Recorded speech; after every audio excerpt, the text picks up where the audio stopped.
Good morning, Bucknutters. Welcome to the Bucknuts Morning Five here on Wednesday, May 18th, 2022. I am Dave Biddle. I'm very happy joined by the People's Champ, Matt Baxendell. We're going to talk about the Buckeyes' schedule for 2022. It is loaded. We now know the Notre Dame game backs is going to be a 7:30 p.m. start at the Horseshoe on ABC. We know the game against that team up north is going to be a noon kick as usual. What I want to ask you, my friend, let's go in reverse order. We had someone on Twitter ask us, go in reverse order and give us, from 12 to 1, the toughest opponents for Ohio State this year. I'll do mine in a moment. You go first. Should we just both do our weakest and then work our way up? You just go 12 to 1 and I'll go. I got mine in the queue. Okay. And well, I actually, as you know, to give the people to let them see behind the curtain a little bit, I sent you my list. You go ahead. Ignore the man behind the curtain. There is no man behind the curtain. No, I think the clearly the weakest team is got to be Arkansas State. They were 2-10 last year in the Sun Belt. That's about as bad as you can be in major college football, if you wouldn't even call that major at that point. So I think that's the weakest team on our schedule here. I think the number 2 weakest team would be the Toledo Rockets. And these are all back-to-back games, by the way. So that helps Ohio State get a little bit of fluff in between the big 2 games in the month of September. My number 3 weakest game, a.k.a. the 10th toughest, is going to be the Indiana Hoosiers in the Horseshoe late in the year. Yep. No respect for Tom Allen. I'm good with that. Not a lot of respect for Tom Allen. Honestly, the Hoosiers have been way better than they typically have historically been under him. But just where that falls on the schedule for me is if Indiana ever breaks their losing streak to Ohio State, it won't be in the Horseshoe.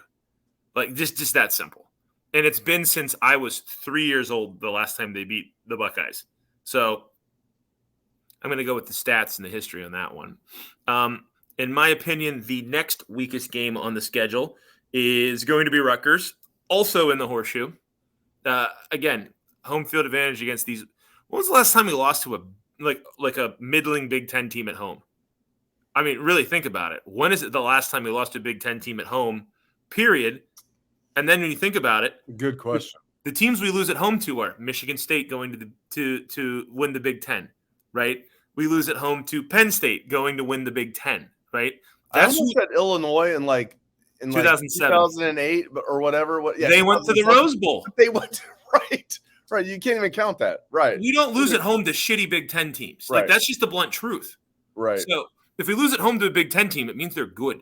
So the last time we lost at home to a bad Big Ten team, and there's probably somebody who's going to correct me on this, but the last time we lost at home to a bad Big Ten team in my mind was 2004. Penn State, there was a bad Penn State team that beat Ohio State when Pryor fumbled. But that wasn't a bad Penn State team. They won the Big Ten that year. But that Ohio State team wasn't very good either. Excuse me? That was 2008, and that Penn State team went to the Rose Bowl. There you go.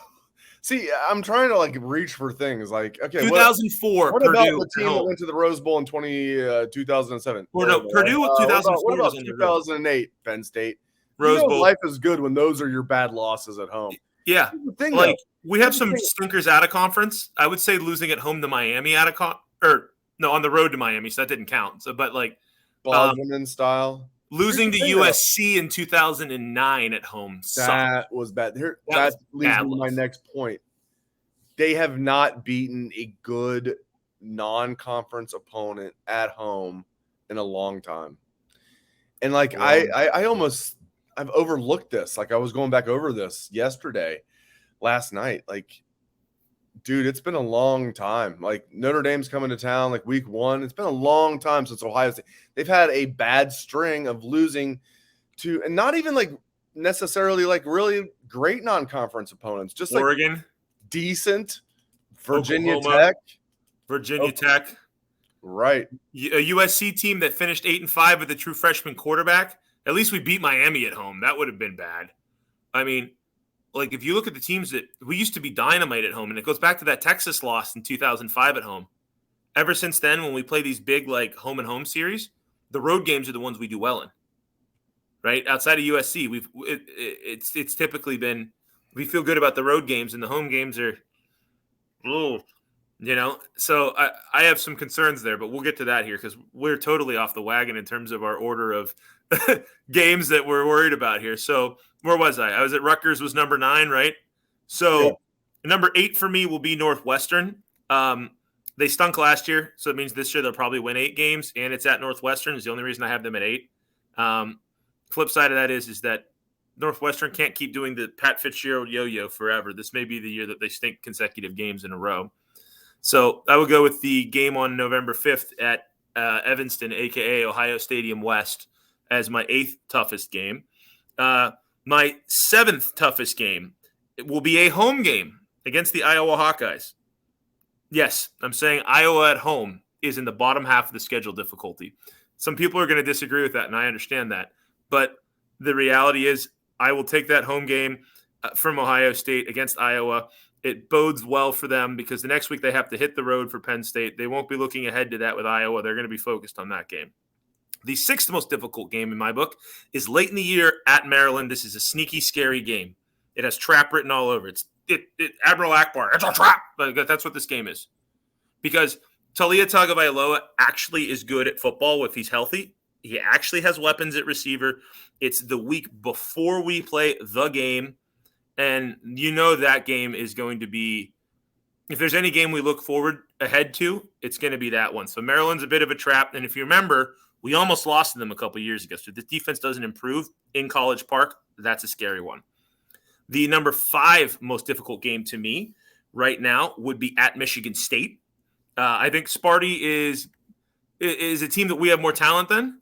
But if you look at where it falls on the schedule, it is the week before that Iowa game. It's the week before Penn State game. It's coming off of the Rutgers game at home. And there's, by the way, another very difficult game the week before that Wisconsin game. So going to East Lansing, a little concerning to me.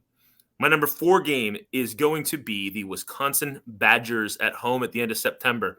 I love where that falls in the schedule for OSU. It's 4th game of the year after 2 puff games and a very important opening game. But it's a home game in the shoe. It's not one of these games where it's going to be 14 degrees and raining and people are slipping everywhere, which is the classic Wisconsin upset conditions. I like Ohio State's chances there, but Wisconsin's probably my favorite to win the Big Ten West this year. So that's my number 4 game. My number 3 most difficult game for Ohio State is the kickoff game of the year against the Notre Dame Fighting Irish, against old friend Marcus Freeman. This is a Notre Dame team that has a ton of talent. They're extraordinarily talented in many respects. If you look at the way that they brought in their recruiting classes, it's a program that's out to prove something. Those guys are going to want to win Freeman's first game, much less his first game at the home stadium of his alma mater. That's a big game. That game is going to define our season in a lot of ways because if Ohio State doesn't win that game, the wheels could fall off of what's a tough schedule. Number 2 most difficult game to me is going to be Happy Valley, October 29th. Assuredly a night whiteout game because it always is there. They always get the night whiteout game. And what do we get? Noon in the sunshine. So, yeah, that's clearly going to be the toughest game for Ohio State, except the toughest game will clearly be Michigan because we lost to those jerks last year. So I'm sorry. Everybody can be objective about what they think the toughest game is. None of these games are going to be tougher than Michigan because we lost to them last year. And there's nothing else that's going to be of anything more importance to me than beating them. So you can disagree with me, Dave. I'll let you do your list in a minute here. But if you're watching this, name one game you want to lose less than that one. That's not the question. And that's our toughest game. You just went straw man Hall of Fame right there. If I went and asked you, call me the scarecrow. Then I don't care. You want me to ask Michigan you like, game what game we want to win the most? Of course, we know what it is. Quit moving the goalposts. And it's also the toughest because they actually believe. No, we're talking.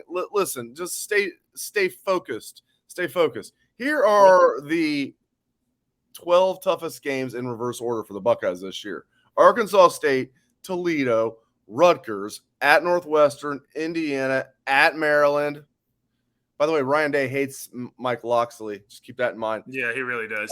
He really does. Pick up by 40. So everybody, Iowa, at Michigan State, and then the rest of them kind of bunched together. Notre Dame, Michigan, Wisconsin, at Penn State. Do you think Do I think Scotty's a Penn State- tougher game do I than think Notre Penn Dame State and is better? Michigan? Do I think Penn State is better than the 3 previous teams on my list? No. You can see them at the bottom of my list. Do I think Penn State's the better team? No. But because I know the whiteout is real, I'm saying that's the toughest game on Ohio State's schedule. Man, they have got a tough schedule. This is, for as long as I can remember, as a fan, as a reporter, this is as tough and as fun of a schedule as I can remember for the Buckeyes. I love it. Bax, you tell me where I'm wrong. Well, first of all, if you think Scotty is a tougher game than Notre Dame or Michigan, I have concerns. I don't think Scotty in any way, shape, or form is the second toughest game. It's at home, early in the year, in the Horseshoe. And if you go to the college the other team 2 games are at home too. Yeah, but no, we're not. We're at Penn State, right? I said Penn State. I thought you meant. I thought you said Michigan. No, but still, Michigan and Wisconsin. But Notre Dame. Okay, I'm going to go some basic stuff here. The talent team composite, Notre Dame is 12th. Michigan is 15th. Wisconsin is all the way in the 20s, right? So, just alone, there's more talent on those other teams. And they're at more difficult points in the schedule. You don't know what the injuries look like for Michigan. You don't know who's going to be ready at the start of the year. 4th game of the season at home against Wisconsin, that has a win written all over it for Ohio State to me. I know that's that's probably the best team in the West this year, but the West is always weaker than the East. So I think Wisconsin at 2 is way too high. That's my one, Daver. I think that needs a little reevaluation. So you disagree with me in Michigan, and I disagree with you on Wisconsin. How's that? All I'm saying is it doesn't even matter, does it? We know who's going to win it all. There you go. So we've had some people ask, we're switching gears as we were wont to do. Is recruiting on the defensive line up to snuff for the Buckeyes? I tell you what, I like this 2022 class. I want to get your thoughts overall, going back a couple years, the 2022 class, the guys that are going to be true freshmen this year, going forward. I'll just say one thing before I turn the floor over to you. I like this 2022 class with Caden Curry, Hero Canoe, Kenyatta Jackson, Amari Abor. I like that foursome. Overall, but we've had some people ask this. How are you on D-line recruiting for the Buckeyes? Well, this is kind of topical because I just wrote a bucket of bullets with a couple thousand words about defensive recruiting on Sunday. So if you look at the 2021 and 2022 classes, like you said, the 4 we just brought in, very nice. The year before, JTT, Jack Sawyer, Mike Hall, Tyleek Williams. Show me another program in the country that's doing notably better than those 8 guys. That's awesome. The issue we've ran into is the years before that, if you look at the number of just top 24/7 defensive players in general, much less D linemen, we haven't had those classes turn into much in terms of production on the field. And we said this last year. Our D-line, our best players in the D-line were all freshmen. They were all the younger guys. And I think we've reached sort of a point here with some of these older guys, like Zach Harrison going into his 5th year. Remember how big of a deal it was to keep him away from Michigan, right? Yeah. You keep the Ohio kid at home. The kid from – I can see his high school out my back door. That's how close this was for a lot of us. You can't lose the best kid in Ohio, the best kid in Columbus, right? Outside of that 1 year where he burst onto the scene, what have we had from him? Everybody was expecting, this star-level player, and we haven't gotten enough of that. We've got a guy that, I see mock drafts saying Zach Harrison's going to be a first-rounder this year. I'm like, did you get it like a new motor? That's the thing. And I don't want to pick on just him. You've got all these other guys. You got a lot of these older upperclassmen that haven't done as much as we'd expected. And if you look at the last couple the NFL drafts, it's borne out. Even guys that produced early on, like Haskell Garrett, look what happened. He didn't get drafted. You had a guy like Tommy Togiai who came in and left before he had another year of eligibility left, and he was a 4th-round pick that I think the Browns got a steal on. But you got Javonte Jean-Baptiste, who, he's been okay at times, but he hasn't really been a game breaker. You got all these older guys. I mean, Teron Vincent, hello? We finally started seeing something from him towards the end of the year last year, but that's another guy he's been here for a while, but what has he really done? All these younger guys are the ones that right now are the ones we're going to hang our hat on this year. And I would love for these seniors and these upperclassmen to prove me wrong. I hope Zach Harrison is listening to the times that we keep saying, looks like Tarzan, plays like Jane, right? I hope that's the case. But we've had a book on these guys at this point to see who they're going to be. And it's very rare when guys take a Curtis Grant kind of leap in their last year, right? What did John Cooper always say? If they're going to bite, they're going to bite as a pup, right? And we've seen a lot of these guys biting as pups already. So the last 2 years, yeah, those are great. I want to see that this year. We don't have any of those guys in the class yet for the class of 2023. I know it's early. People who were around for 20 years on Bucknuts are giggling about us worrying about a recruiting class in May. But we have to keep funneling in these guys on the D-line. That's how Alabama, that's how Georgia, that's how LSU, that's how these Southern schools are bombing out these D linemen. And that's what Ohio State did do for most of the Urban Meyer years, is recruit consistently elite on the D-line. So we need another year to follow up on last year's class, to follow up in the 2021 class, to fill that gap that we're currently seeing from the 18 and 19 and 20 classes that didn't pan out the way we wanted them to, right? And 18 was okay. 18 was a solid last one for Urban. But, like, end of the day, you need more consistent production from your D-line and your recruiting, and we haven't had enough of that. So, yeah, let's see it this year. That's the big question. I believe in Jim Knowles and all that, but we need to see the rubber meet the road. And we also have to see all the whispers about Larry Johnson getting old, whether or not that's going to impact recruiting. It has to eventually, you'd think. But the last two classes, we've been lucky it hasn't. All right, last thing, my friend. So obviously having a outstanding quarterback in a recruiting class helps. Really helps when they are outgoing and they are like a recruiting coordinator kind of in their own right. We've seen it time and time again. Going back to Justin Zwick's a great example way back in the 2002 class, even though Troy Smith ended up being the better quarterback in that class. Justin Zwick. Justin Zwick helped recruit those guys. We've seen it time and time again. He was the glue in that class. In this 2024 class, I mean, he's got an outgoing personality. He's helping recruit already. We had somebody ask about this. How much can this help? How much will this help? Bax, your thoughts on how much a guy like Dylan Raiola can help make the 2024 class perhaps the number one class in the nation? There is nothing more valuable in a recruiting class than an early commit from an elite quarterback. That simple. All these kids go to college, and the number one reason that they're all doing this, of the elite players that everybody's chasing, is to play in the league. We all know that.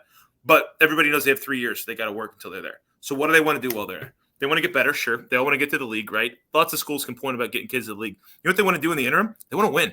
They want to win football games. They want to be part of an elite class that helps make them better, that they can win football games with. The number one indicator of whether or not you're going to win football games, aside from being at one of about 10 to 15 schools that's going to be consistently good if they recruit well enough, is a quarterback, right? So if you're coming to college campus and you have a guy who is a year and a half before he can sign is recruiting for you already, all those guys are going to follow him. And like you said, the Justin Zwick effect is still to this day the best example of that. Ohio, as a state, finally had a 5-star quarterback in 2002. And for those of you who don't remember, gather around the table here. We're going to tell you about the class of 2002, right? Which was headlined by greats such as Bobby Carpenter, A.J. Hawk. You had Nick Mangold in that class. You had Maurice Clarett, Maurice the Beast. Holmes. Oh, my God. Antonio was that class. What a class that was. Oh, my gosh. Oh, man. That was the number 2 class in the country at the time. That was one underrated by one spot. Let's just go there. Texas and Vince Young got him by one spot, but whatever. Vince Young. Whatever. Anyways. Hey, listen, when we get the number 2 class in the country, it works out. Some of my favorite classes, 2002, 2013, 2017. Yep. Everybody can go back. And then 2021. Or excuse me, 2021. All 4 of those finished number 2 in the country. All of them, 4 of my favorite classes. Mm-hmm. And honestly, you get that quarterback early, like the Zwick example, and everybody rallies around that guy, and he's the one who can help. Because here's the thing: the coaches can recruit, the coaches can promise stuff. Game knows game, ball knows ball, and in today's social media environment, these guys are all talking. So if Raiola's outgoing, right? Imagine the Brew Crew if Terrell Pryor had committed like 3 months before everybody else, not 3 months after everybody else, what the impact in recruiting would have been, right? That's what we're looking at here with a guy in Raiola. That's what the reality here is that everybody's like, he's the talisman, right? To use a British soccer term, he's the talisman of the class. Everybody wants to follow him. Everybody is awed by this, and it's attracting a light that attracts bugs left and right. And by bugs, I mean high 4-star and 5-star recruits. Kids want to play with elite players. They want to win while they're on college, and they all think they're only going to be there 3 years. So you might as well win while you're there. So, yeah, Raiola is invaluable. he is absolutely invaluable. And if Ohio State can do something and win a national championship before he gets here, that'll only help us even more. But that to me is the number one most valuable thing you can have in a recruiting class is an elite quarterback committed way early. Great stuff from Matt Baxendell. You can catch his column every Sunday. It is The Bucket. He's the people's champ. Really appreciate all of you for tuning into the show. If you like the show, like, subscribe, give us a 5-star review. All that stuff really helps. Really appreciate you guys. Thanks again to Bax. Thanks again to all of our listeners and viewers. Hope everyone has a great day.